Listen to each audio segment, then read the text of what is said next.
Barnaby Rudge by Charles Dickens. Chapter 80.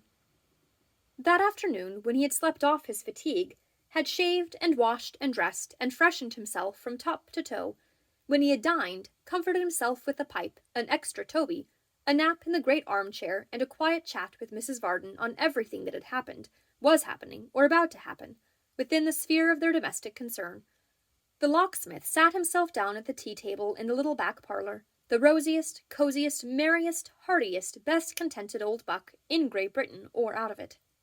There he sat, with his beaming eye on Mrs. V, and his shining face suffused with gladness, and his capacious waistcoat smiling in every wrinkle, and his jovial humour peeping from under the table in the very plumpness of his legs, a sight to turn the vinegar of misanthropy into purest milk of human kindness.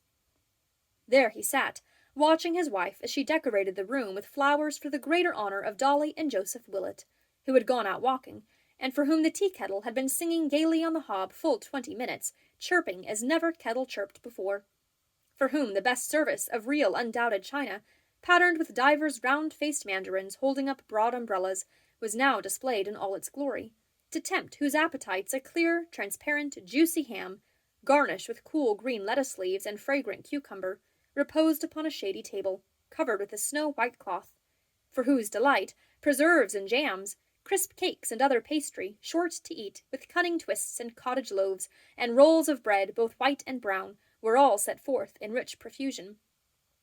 In whose youth Mrs. V herself had grown quite young, and stood there in a gown of red and white, symmetrical in figure, buxom in bodice, ruddy in cheek and lip, faultless in ankle, laughing in face and mood, in all respects delicious to behold. There sat the locksmith among all and every these delights, the sun that shone upon them all, the centre of the system, the source of light, heat, life, and frank enjoyment in the bright household world. And when had Dolly ever been the Dolly of that afternoon? To see how she came in arm with Joe, and how she made an effort not to blush or seem at all confused, and how she made believe she didn't care to sit on his side of the table, and how she coaxed the locksmith in a whisper not to joke, and how her colour came and went in a little restless flutter of happiness, which made her do everything wrong, and yet so charmingly wrong that it was better than right.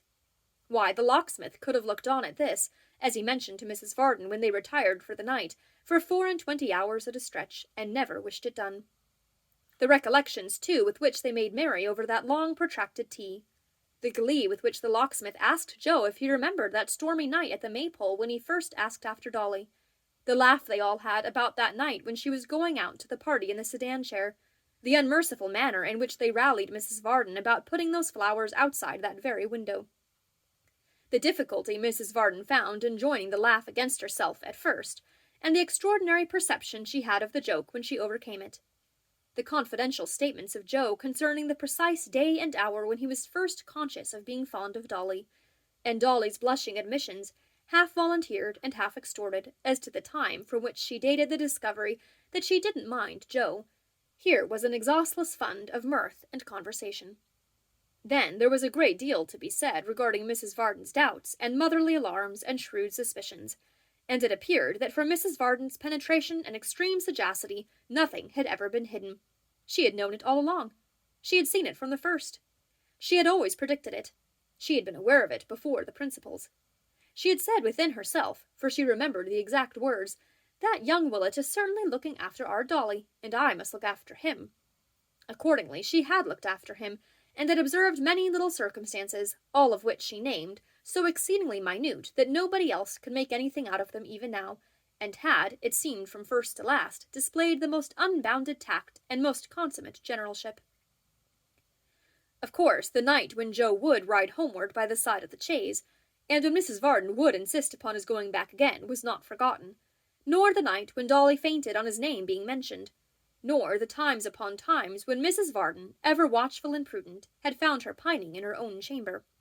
In short, nothing was forgotten, and everything by some means or other brought them back to the conclusion that that was the happiest hour in all their lives, consequently that everything must have occurred for the best, and nothing could be suggested which would have made it better.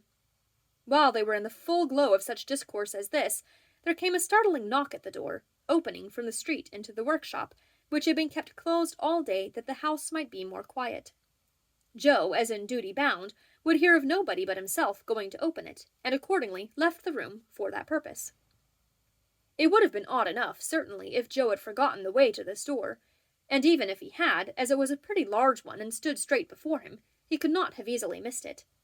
But Dolly, perhaps because she was in the flutter of spirits before mentioned, or perhaps because she thought he would not be able to open it with his one arm, she could have had no other reason, hurried out after him, and they stopped so long in the passage, no doubt owing to Joe's entreaties that she would not expose herself to the draught of July air which must infallibly come rushing in on the same door being opened, that the knock was repeated, in a yet more startling manner than before. "Is anybody going to open that door?" cried the locksmith, "or shall I come?" Upon that, Dolly went running back into the parlour, all dimples and blushes, and Joe opened it with a mighty noise, and other superfluous demonstrations of being in a violent hurry. "Well," said the locksmith, when he reappeared, "what is it? Eh, Joe, what are you laughing at?" "Nothing, sir. It's coming in." "Who's coming in? What's coming in?" Mrs. Varden, as much at a loss as her husband, could only shake her head in answer to his inquiring look. So the locksmith wheeled his chair round to command a better view of the room door, and stared at it with his eyes wide open, and a mingled expression of curiosity and wonder shining in his jolly face. Instead of some person or persons straightway appearing, divers remarkable sounds were heard, first in the workshop, and afterwards in the little dark passage between it and the parlour, as though some unwieldy chest or heavy piece of furniture were being brought in by an amount of human strength inadequate to the task. At length, after much struggling and humping, and bruising of the wall on both sides, the door was forced open as by a battering ram, and the locksmith, steadily regarding what appeared beyond, smote his thigh, elevated his eyebrows, opened his mouth, and cried in a loud voice expressive of the utmost consternation, "Damn if it ain't Miggs come back!" The young damsel whom he named no sooner heard these words, than deserting a small boy and a very large box by which she was accompanied, and advancing with such precipitation that her bonnet flew off her head, burst into the room, clasped her hands, in which she held a pair of pattens, one in each, raised her eyes devotedly to the ceiling, and shed a flood of tears. "The old story," cried the locksmith, looking at her in inexpressible desperation. "She was born to be a damper, this young woman. Nothing can prevent it." "Ho, master, ho, Mim!" cried Miggs. "Can I constrain my feelings in these here once again united moments? Ho, Mr. Warson, here's blessedness among relations, sir. Here's forgiveness of injuries. Here's amicablenesses." The locksmith looked from his wife to Dolly, and from Dolly to Joe, and from Joe to Miggs, with his eyebrows still elevated and his mouth still open. When his eyes got back to Miggs, they rested on her, fascinated. "To think," cried Miggs with hysterical joy, "that Mr. Joe and dear Miss Dolly has really come together after all as has been said and done contrary. To see them two as settin' along with him and her, so pleasant, and in all respects so affable and mild, and me not knowing of it, and not being in the ways to make no preparations for their teas. Oh, what a cutting thing it is, and yet what sweet sensations is awoke within me." Either in clasping her hands again, or in an ecstasy of pious joy, Miss Miggs clinked her pattens after the manner of a pair of cymbals at this juncture, and then resumed in the softest accents. "And did my missus think, oh, goodness, did she think, as her own Miggs, which supported her under so many trials, and understood her nature, when them as intended well, but acted rough, went so deep into her feelings, did she think as her own Miggs would ever leave her?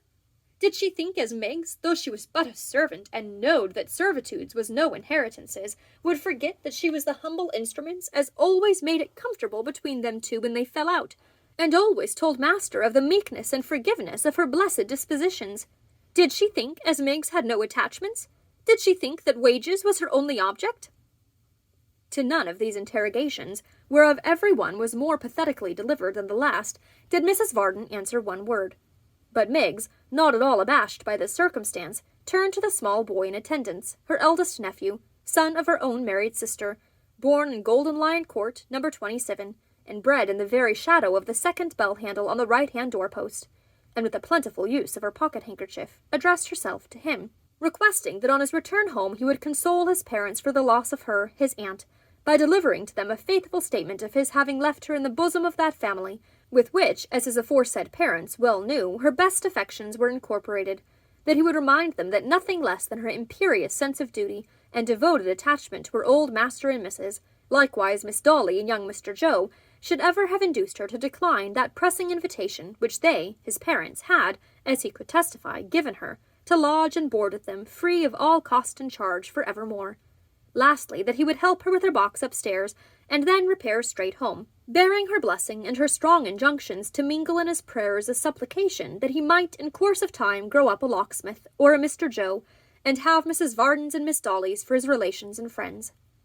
Having brought this admonition to an end, upon which, to say the truth, the young gentleman for whose benefit it was designed, bestowed little or no heed, having to all appearance his faculties absorbed in the contemplation of the sweetmeats, Miss Miggs signified to the company in general that they were not to be uneasy, for she would soon return, and, with her nephew's aid, prepared to bear her wardrobe up the staircase.